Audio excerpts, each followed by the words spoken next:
Well, good morning, everyone. My name is MightyStream. I'm going to do your December the 8th, just for today, in a meditation. Hope you're doing well this morning. I made it to Iowa. I'm here in Iowa. It's early in the morning, and I'm able to record this podcast, so I'm very grateful. The title of the meditation is Calling a Defect a Defect. When we see how our defects exist in our lives and accept them, we can let go of them and get on with our new life. That comes from the basic text, page 35. Sometimes our readiness to have our character defects removed depends on what we call them. If misnaming our defects makes them seem less defective, we may be able to see the damage they cause, rather be unable to see the damage that they cause. And if they seem to be causing no harm, why would we ever ask our higher power to remove them from our lives? Take people pleasing, for example. Doesn't really sound all that bad, does it? It just means we're nice to people, right? Not quite. To put it bluntly, it means we're dishonest and manipulative. We lie about our feelings, our beliefs, and our needs, trying to soothe others into compliance with our wishes. Or perhaps we think we're easygoing. But does easygoing mean rather we ignore our housework, avoid confrontations, and stay put in a comfortable rut? Then a better name for it would be laziness or procrastination or fear. Many of us have trouble identifying our character defects. If this is the case for us, we can talk with our sponsor or our NA friends. We clearly and honestly describe our behavior to them and ask for their help in identifying our defects. As time passes, we become progressively better able to identify our own character defects, calling them by their true names. Just for today, I will call my defects by their true names. If I have trouble doing this, I will ask my sponsor for help. How beautiful. That's a beautiful meditation. Let's take a moment of silence, followed by the we version of the Serenity Prayer. Moment of silence now, please.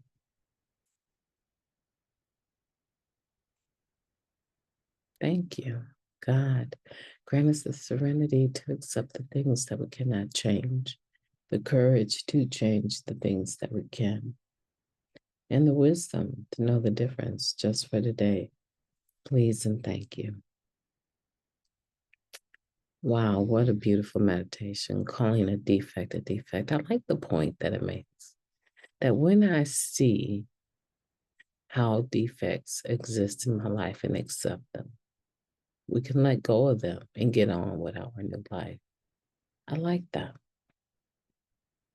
Sometimes I think character defects that we have, they're allowed to exist, they're allowed to continue because we haven't been honest about what they really are. We're trying to, in a sense, flip the script and make it seem more as a, survival tactic, something that we use to get by, when in actuality, it's just a part of the game. It's just a part of our manipulative self. And so sometimes it does take asking a sponsor, this is what I do. What do you think about it? Or someone else in your network, trusted network of Narcotics Anonymous. This is what I do, being honest, all the time, or this is what I do when such and such happens. What do you think about that? What character defect comes to your mind after having told you a scenario that I often find myself in? And they could say, you think that's people pleasing? Okay. Well, actually, you're being dishonest and manipulative. You hide how you really feel. You carry on in a certain way, allowing people to think that you're supportive of them in some kind of way. And then you run behind their back and you dog them because you actually think what they're doing is wrong. But you don't know how to speak up for yourself, or you won't. That's dishonest and it's manipulative. That's just one way that sometimes we misuse people pleasing. No, I'm a people pleaser. I know it. And no, you're dishonest and manipulative. Do you know that? Because when you know the truth about that and accept that that's really what you've been doing, you're probably more apt to carry out this quote. Let go of it and get on with your new life. I thought God was supposed to remove the shortcomings. I thought I was just supposed to be entirely ready. That's the whole point. In order to be entirely ready, step 6, to have these character defects removed from you, you need to know that they're there. You need to acknowledge what they actually are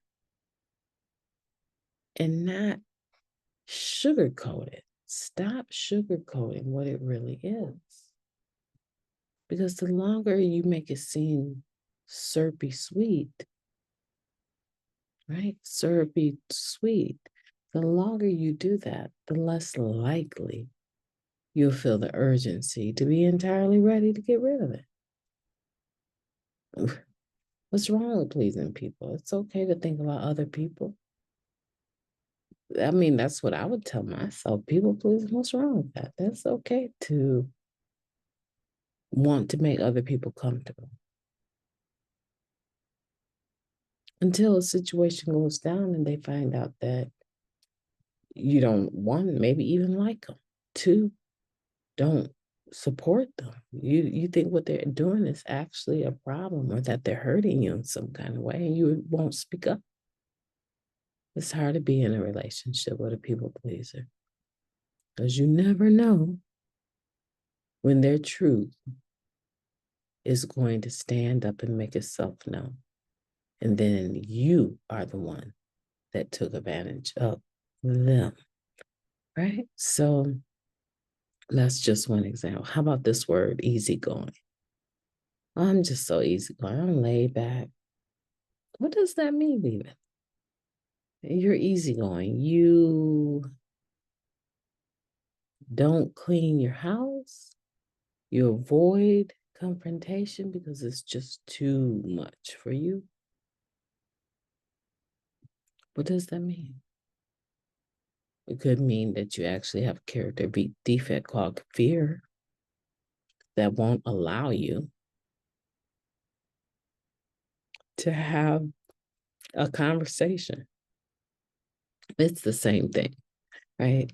Confrontation is the same thing. It's a hard word to describe the need or the act of having a conversation with someone about a certain situation where you feel a need to express how you feel.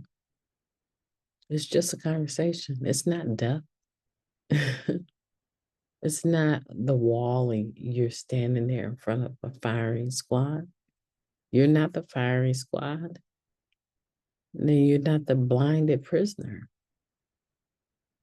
You're a recovering addict. And you can call it confrontation, so you can just say, I need to have a conversation or I need to talk with you. and clarify some things instead of, I need to talk to you and get some things straight. Listen, we need to talk. See, a lot of times it's the way we're approaching it that makes people not want to be bothered, or because we think we have to be so hard, we might avoid confrontation. But it really is rested in the defect of fear. It's not being easygoing. Same thing with the house. Not cleaning, taking care of things behind yourself. Things are backing up because you won't do laundry. That's laziness, right? If it's not related to your health, it's laziness. And you have the means to do the laundry and you won't do it. Yeah.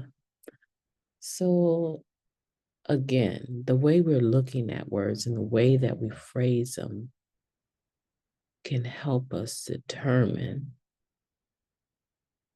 how entirely ready we are to have them removed. So today, let's call our defects by their true names. And if we can't do that, let's just ask our sponsor, someone we trust, for help. What do you think about this? Do you think this is people pleasing, or do you think this is me being dishonest and manipulating?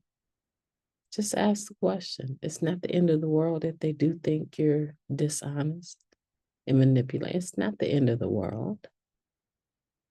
I think, again, it comes down to assigning value to situations and overvaluing one situation versus another, placing way too much emphasis on our being embarrassed or hurt if someone tells us the truth, instead of being appreciative that you finally heard the truth and that they were the ones that were willing to give you the truth so that you could grow.